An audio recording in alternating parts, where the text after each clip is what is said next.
Hey everybody, welcome to Staffing Monthly. I'm your host, Dan Morey, and I am tackling a major problem that we're all experiencing in this wonky economy. We're getting so many mixed signals about what's going on that I think it's creating some confusion, a little bit of nervousness, but certainly the one thing that's happening is it's becoming harder to sell. It's getting harder to go out and get new business because people aren't hiring as much, or they're not taking on new partners. They're very price sensitive, so it's very tricky to sell right now. And I've been working very closely with Haley Marketing, talking about what are some of the best ways that agencies can position themselves to grow their revenue. And we actually have an expert in the house with Jeff Staats, who is the Chief Marketing Officer with Haley Marketing. And he's been in the marketing world, literally passionate about this since high school. And he went to college for it, degrees, but more specifically to us in the staffing industry, he's literally been a marketing managing leader of organizations in staffing for the last 5 years, most recently before Haley Marketing with Talent Launch, which if you're not familiar with them, they are everything about our industry. So this guy knows what's up with marketing, and he is going to be talking about how to grow your revenue with your own existing clients, because it's the easiest path to do it, but you have to do it right. So Jeff, I want to invite you or welcome you to Staffing Monthly. Thank you for being here. I'm looking forward to just kind of picking your brain on this topic. No, thank you, Dan. Yeah, I appreciate it. Wow, you really hyped me up. And for those if they're watching the video, yeah, it looks like I'm being interrogated. So I think we'll just take that approach, apparently. So, but no, this is good. Yeah, totally passionate about this. And it's funny, every question I'm getting from sales leaders or from staffing firm owners is, what do I do about sales? What do I do? What am I doing? What are they doing? What are my competitors doing? I mean, I've Yeah. never seen so much FOMO in the market right now around like what is working. It seems like everybody's everywhere. I I'm seeing that too. And I know, and this is going to be a teaser for a special event we're going to be doing in collaboration with Haley Marketing coming up here, is we are going to do that FOMO event. We're going to do a roundtable. We're going to get a lot of agencies together just to talk about the common challenges we're all facing and then share ideas. And I think Haley is committed to capture all of that knowledge and put it into kind of a special event ebook to give to the people that attend. So, but that's great. But so I also get a sense, and I don't want to put any agencies on blast, but I feel like people have almost forgotten how to sell because we've been commoditized so long. We've been transactionalized so long that we've forgotten how to really sell our services. So let me ask you, oh wise one, oh master of this, how does a staffing agency grow their revenue with their existing clients? How do we start there? Because we already have a relationship. So how do you actually Right. grow in that sector with your existing clients? Yeah, I think you're right around, learning how to sell again. I think that to the transactional side of things, it becomes a menu pricing. This is our menu, choose, see you later. And Yeah. I think the problem is that we're seeing right now is that approach is we're so like we're just all of these staffing agencies are so consumed with getting that next client. It's all about acquisition. All I'm telling you is retention and getting sales within your current client base starts with reaching out to your current client base. I mean, Yeah. part of this is that, and I every time, and I do a lot with automation. So I'm working with our clients on, helping, be consultative around their automation. So if they have Sense, Bullhorn Automation, HubSpot, whatever that is, what I'm saying is the first thing I would do is look at, those inactive clients, look at those ones that, you can, you haven't talked to in a while, because that's your low hanging fruit Yeah. to try to get those sales. Because a lot of times you have a great time talking to your current clients. All right, I've got a placement, I've got a job rec out,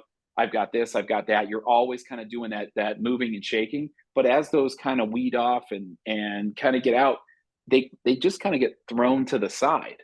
And I think that that's a huge missing piece that we're telling our clients to go after right now, is start with those either, those clients that maybe have been inactive for 6 months, and just ask them what's going on, get their insights. So I love that approach, and in my industry, that's what we do. We kind of always are, and there's always a plan for inactive clients. We're always moving them through the prospecting cycle, and it's actually, and I'm going to come back to this for a second because I have a question for Yep. you about this, but I couldn't happen to think about the connection here.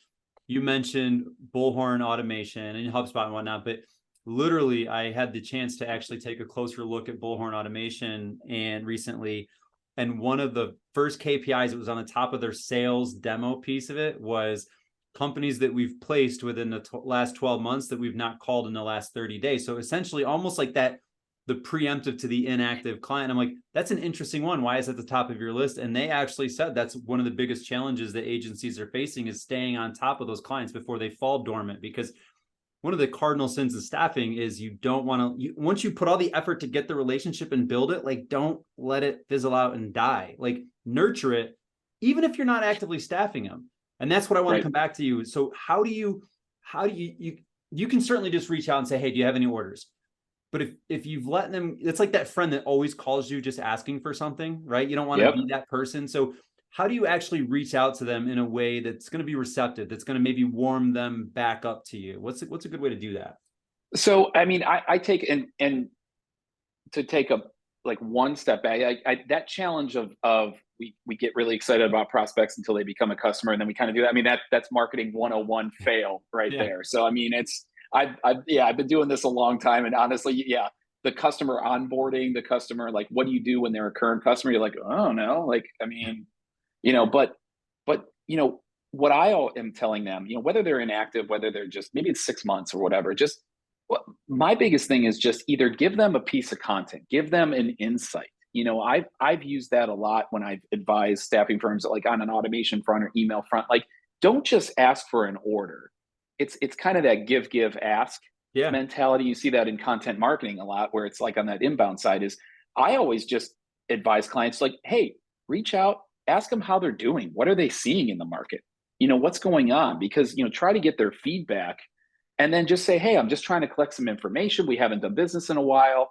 I totally get it, but I just would love to know, like, what you guys are seeing. How are you guys doing, with your workforce? What's happening? What's happening in your industry? And a lot of times that brings the guard down of like, sure, I'll have a conversation. Like, why not? And that's really all it is. And then if you can uncover some things, and this even applies into that expansion into other areas of the company, it's you really start understanding, what's going on. Like, where are they having trouble? Where are they winning?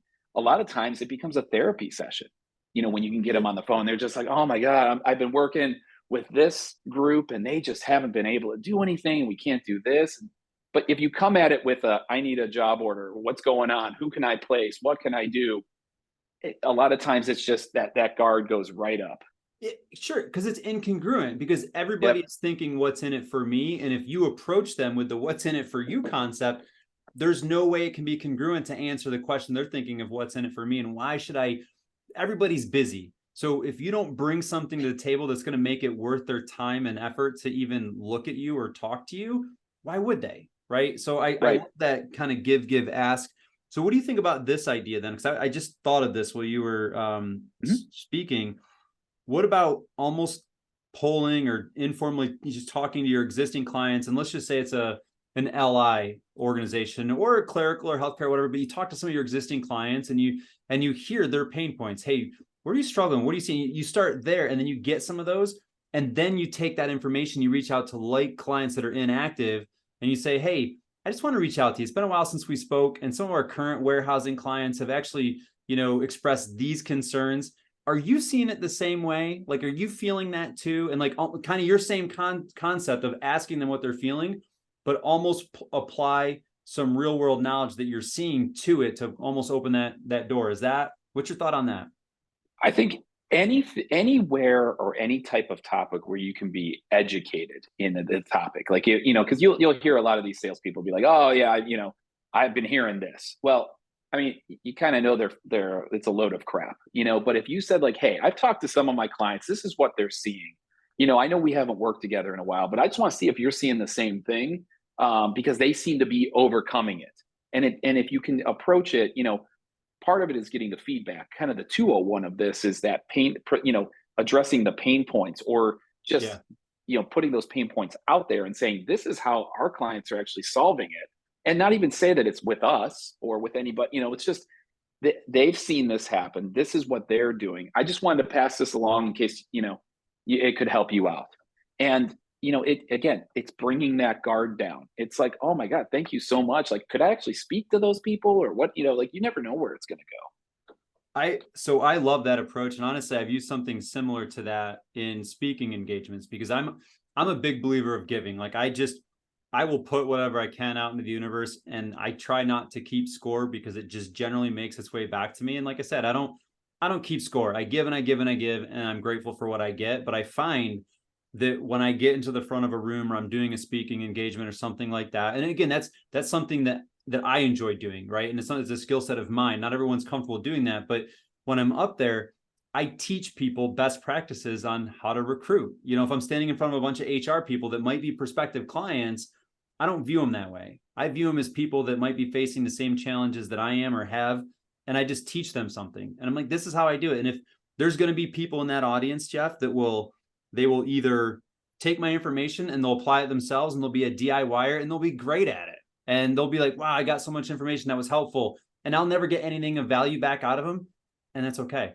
But then there's those other people that be like, holy cow, like that's how you're doing it. I don't think I could do it that way. Can you help me?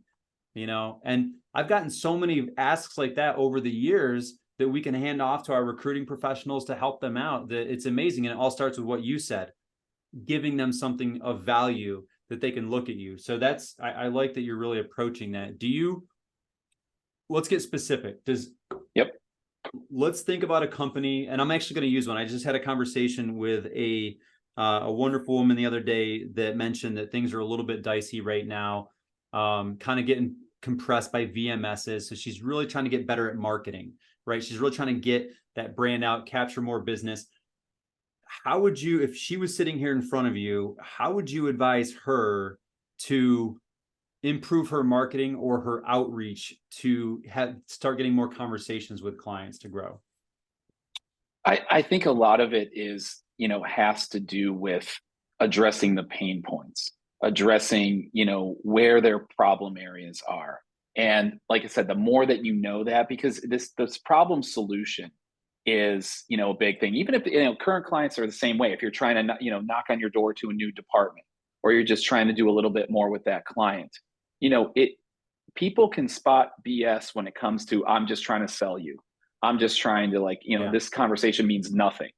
But if you can approach it as, that just put a piece out there that maybe addresses, like to your point, where if you wrote a blog post about, something that's going on, maybe it's an LI and there's something going on with upskilling, or, a lot of, it's actually funny. A lot of my clients right now are talking about, they call it beyond the bill rate, like the things that they can provide. Yeah. Like we can provide insider information, inside baseball, we can provide all this stuff, and just putting something out there that addresses that. Because what you ultimately want somebody to do in that email or that content piece or whatever is raise their hand and be like, yeah, that's me. Yep. Yeah.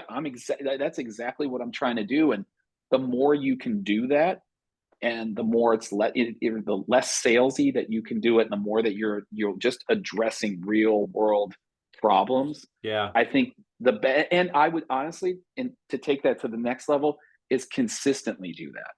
And not just a one email, because that's the problem. Is we get some bright idea at like 8 o'clock when we're watching something, and we're like, well, I'm doing this. This is it. And you do one email, and then you're like, well, nobody called. Like, this marketing campaign stinks. And it's like, no. It's consistency, it's program. And so like you're just always addressing those pain points and then asking for feedback. That's a good point. And actually, man, I'm glad I'm talking to you. You just reminded me of something that we did several years ago. So obviously the economy always goes through these ebbs and flows of when pay goes up and up and up, right? And then people struggle to get talent. And then it kind of levels out a little bit. And then there's the shifting, and then you got to pay people to kind of recruit again.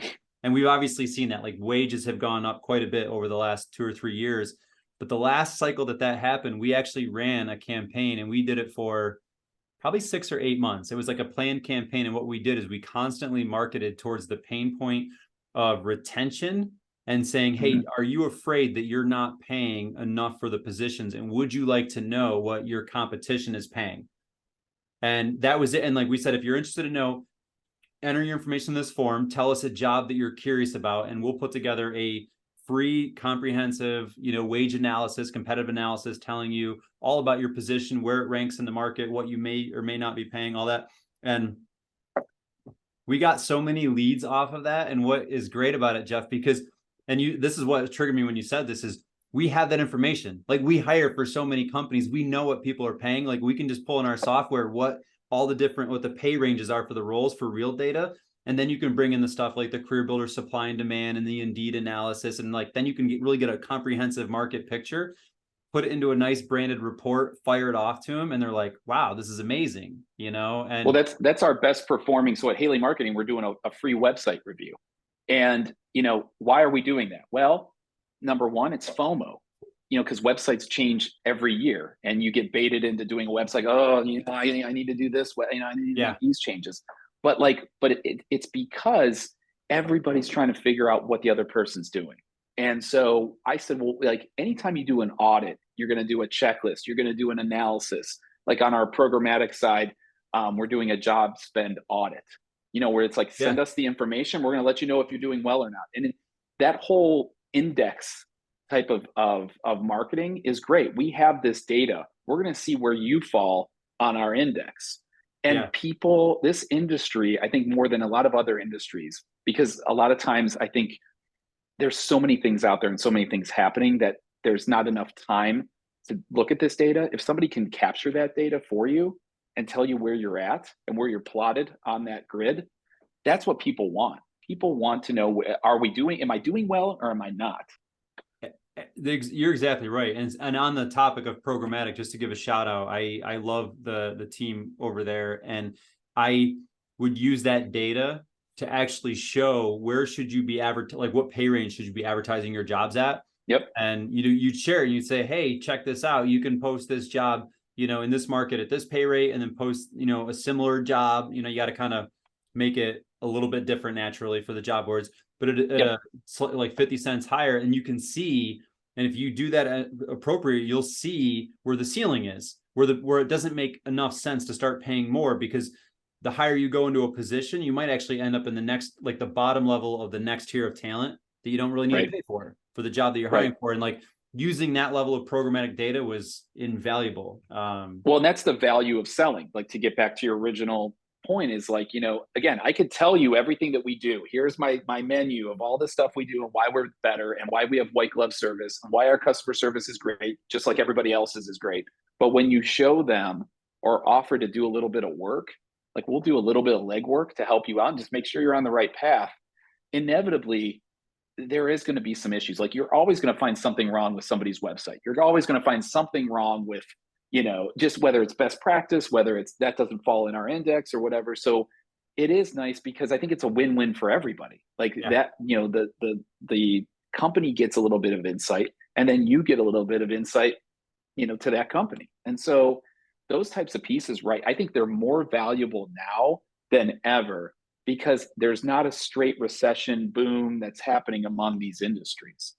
It's true. And I think to drive this point home, and then I feel like we should never be allowed to talk again, or we're going down every rabbit hole possible.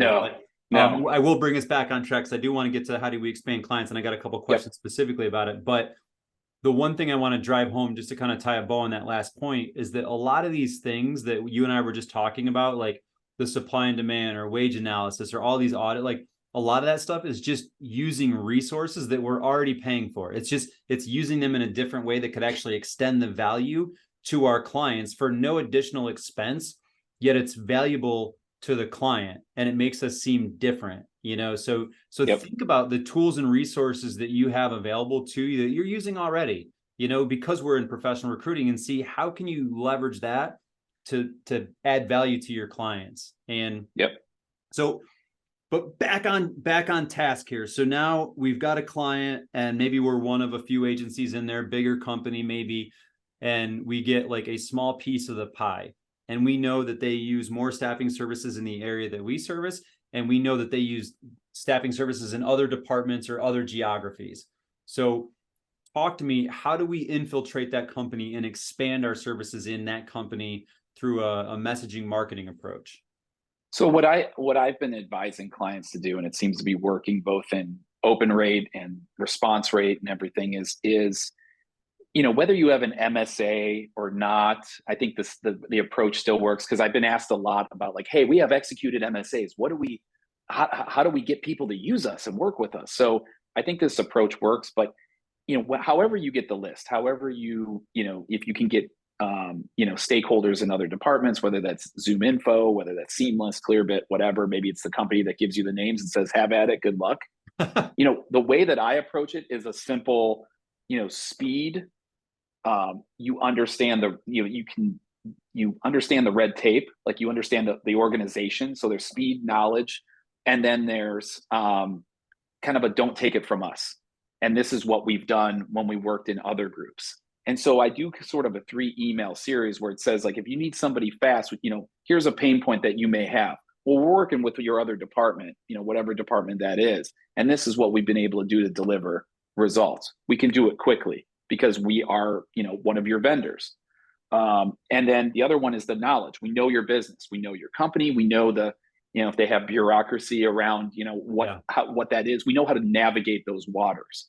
And so that's usually an obstacle that we can overcome. And then the other one is just this is what we've done, sort of our wins. We've been able to do this. So, like, we did something similar when I was at Talent Launch that was called, like, from manufacturing floor to the corner office. And it was about getting into other parts of their business. And it was to our manufacturing firms, where we were always doing some LI, skilled manufacturing type thing, but we wanted to go upstream, accounting, finance, IT. And so we just put this whole, email campaign approach together. And we ended up getting, a decent amount of job orders, meetings, because, again, it was just a lot of times it's the introduction. And it's a matter of, like, I didn't know you were working with these guys. I didn't know you were working with this. And, so whether it's within the company, it's, the headquarters itself, or whether it's in different locations, being able to put that together, but talk to them in those pain points and solutions that they would understand, is key. And the more statistics you have, so whether it's a quicker time to fill, whether it's a better retention rate, whether it's a culture fit. I've been hearing a lot about culture fit with and so just being able to address that. Those are campaigns that have been working real well. MSA is even better, because you can just say, hey, we have this executed thing. We don't have to, it's a speed thing. So that's a 3 email campaign. That's how you're running it, and you're kind of doing that to all the stakeholders and maybe different departments. Yeah, I think you just as they add that in there, I think because it's addressing, those pain points, speed. I don't want to work with anybody else. Or I just don't like. How can you do this quicker? Well, we know, because we have a talent pool. We can do this, and then this is the result. We know the knowledge. So you're almost addressing those obstacles that are going to come up, or those objections that are going to come up in working with a new vendor. But we're not a new vendor. Like, we're one of your vendors. Right. I just want to let you know what else we can do, but I understand these things are important to you. So it's a give. It's a more of a marketing campaign, because you're trying to knock on those doors, but you're trying to address it as a problem solution type of approach. So how do you pair that with LinkedIn outreach at all? Like, do you make it more of a multi-faceted campaiging, or is it just truly 3 email series kind of? And what's the spacing on the emails? Is like 1 a week? Do you hit what is that? And then we'll circle back to the LinkedIn question. Yeah. So, I would say, in a perfect world, what we recommend is a multi approach, or what do we call an integrated direct marketing approach. So what I would say is, because emails alone, a lot of times aren't going to do it. Sometimes you get some home runs, and there's some good ones in there. But what I would do is pair it with an email, then a call, then a LinkedIn request, then maybe another email.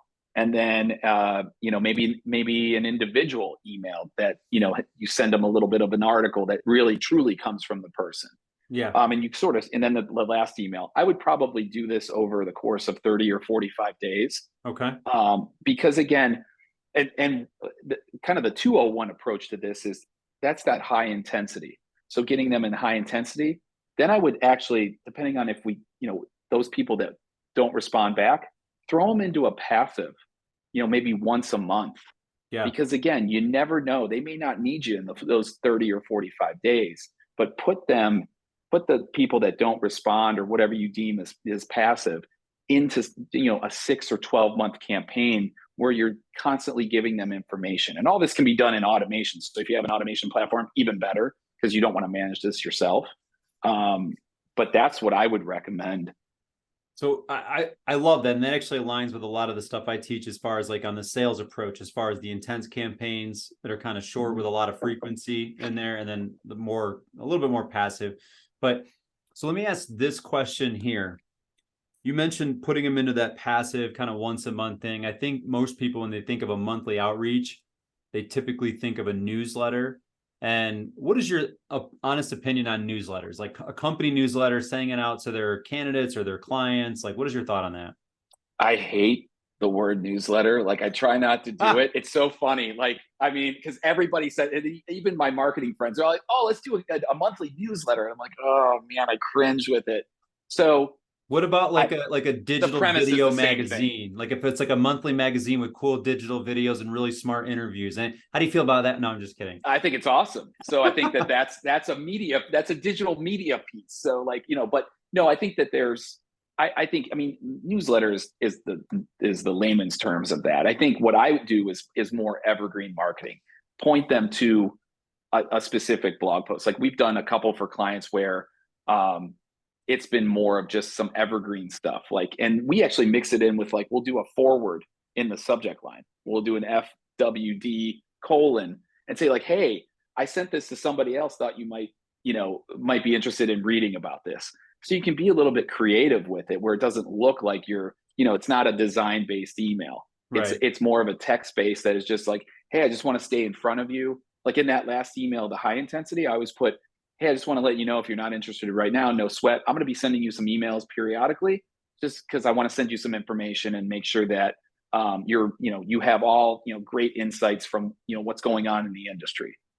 And so, and people can unsubscribe whenever they want, but it's not necessarily like, here's a highlight of the month. Here's this, here's that, here's, the employee of the month. It's really just I'm just staying in touch with you.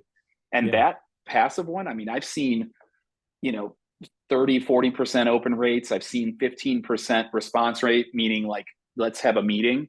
And what's great about that is from a sales perspective, nobody's doing that. Like the high intensity is what salespeople get excited about. But then once they kind of get into the funnel, they're back to filling the funnel. And so this is a nice piece that's just running on the background. That's just kind of giving you, it's the icing on the cake, where if you can get a couple people after 6 months, like, yeah, it sounds great. Like, let's talk. And you mentioned with the automation platforms, do you have any that you recommend? Obviously I know that the CRMs or the ATSs that we use out there, they all have some level of automation functionality. They all claim to be CRMs. And in my opinion, they've not, I feel like they've missed the mark as far as what I would expect out of a CRM. So do you have like any recommendations for automation tools for marketing that can do sales support? Like what is your thought on what you're seeing there? Yeah, I think, I obviously I always opt and tell clients to go look at what they have in their ATS and is it sufficient and does it work? I mean, so if you have Bullhorn, take a look at Bullhorn automation. Is it going to work for you? If you have, like a Crelate, I know they have some automation tools, Zoho, I think they have some, obviously any of the other ATSs in staffing, you're going to be relying on Sense. Because a lot of, they just don't have their own built-in for some of those. So I always, take a look at your ATS first. And then because if you're comfortable with your ATS and you have the ability and it's built in, do that. What I'm seeing now, which is it's interesting, is I'm seeing some going to HubSpot because they don't believe that their ATS is a true CRM. But the problem with that is that now you're operating in two systems. And what I'm finding is resources right now are just hard because you've got this, if you're going to use a HubSpot that's going to be on the sales side. And then, once you place the job order, then it moves over to whatever ATS you're using. Right. So then there's a swivel chair approach around that. And right now I've seen, and I've talked to clients who they have a hard time managing both platforms. Unless you're totally invested in it, it becomes sort of a conflict of time more than anything else. Yeah, no, I appreciate you saying that, because I think a lot of people, and I'm guilty of this too at times, you you feel a little bit overwhelmed. You feel like you're behind the 8 ball in a certain area. So you start doing research, and then you run into salespeople and flashy marketing, and you feel like even less than. You're like, oh, I'm missing out. I'm not doing this right.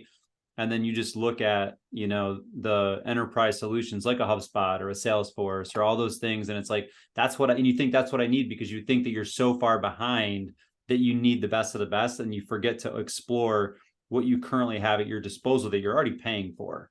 And so Right. I love that advice. That is sound advice. Well, I think what you're seeing now is you're going to start seeing tech stack bloat.